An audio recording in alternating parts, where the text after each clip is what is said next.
Hey, it's Colin, Mile High Modern, checking in to chat about Denver Metro market stats, trends, and ongoing considerations from February and into really March. Now we're in mid March, and the market, I think from February till now, you could say is developing very differently.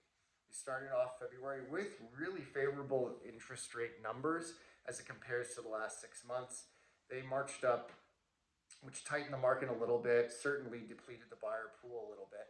But we're also talking about a month where we generally have the largest disparity, either really late February through March, the largest disparity between the amount of buyers out in the market and the dearth of inventory, which has been the ongoing challenge that's not going away anytime soon. And when you look at our stats, sure, the number of active listings is up year over year, which is great. I mean, we have a little bit more to choose from, but the number of new listings is actually down year over year. And what we're seeing and why this statistic is important is we're seeing listings as we have average days on market. What is it, 47? We're seeing listings come on in 1 month and sell in another, or even a third month after they come on. So we have spillover from month to month, leading to higher active listings. New listings are challenged, and this is going to become an inventory crunch even as the buyer pool is diminished with higher interest rates, even as there's this macroeconomic uncertainty that's causing buyers to pause. The market, the natural supply and demand economics of this will create a resilient market for the Denver Metro without question as we march on into the second and third quarter of 2023.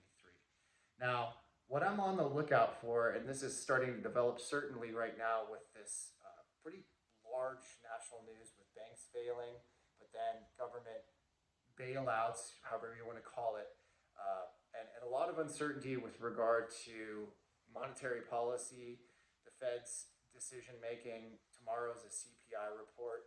So these things are starting to bleed into consumer decision making. And while I think they're very important to consider when looking at the big picture with your purchase, with your sale, and of course, very important to consider when structuring your strategy, people are buying and selling. People are always going to want to move up, move down, move laterally, make their first purchase, capitalize on equity earned over the last 2, 5, 10 years. Keep in mind, if you bought a home right before the pandemic and are selling it now, an average amount of equity earned is close to 40%.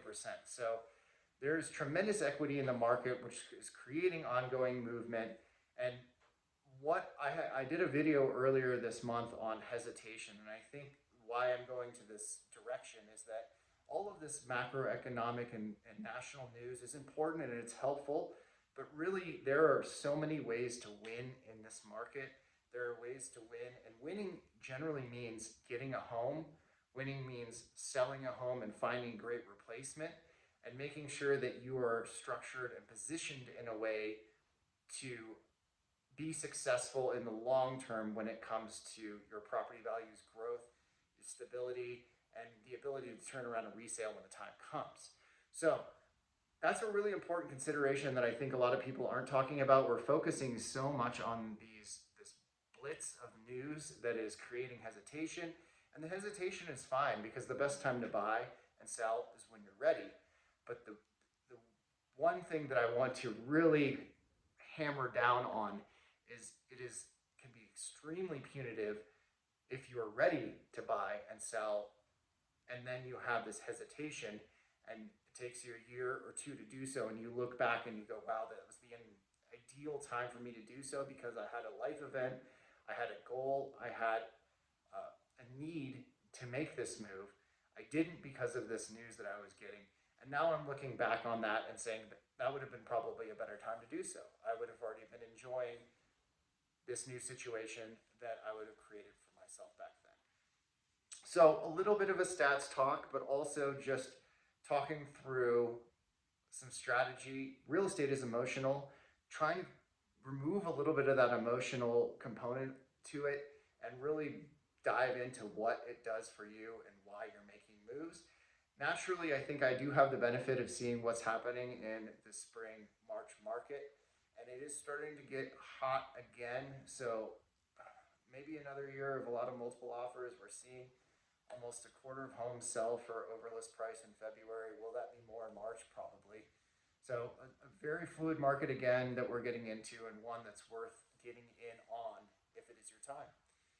If that's the case, I'm always here to support you, friends, family in their real estate journeys, and we'll chat again next month. Take care. Ciao.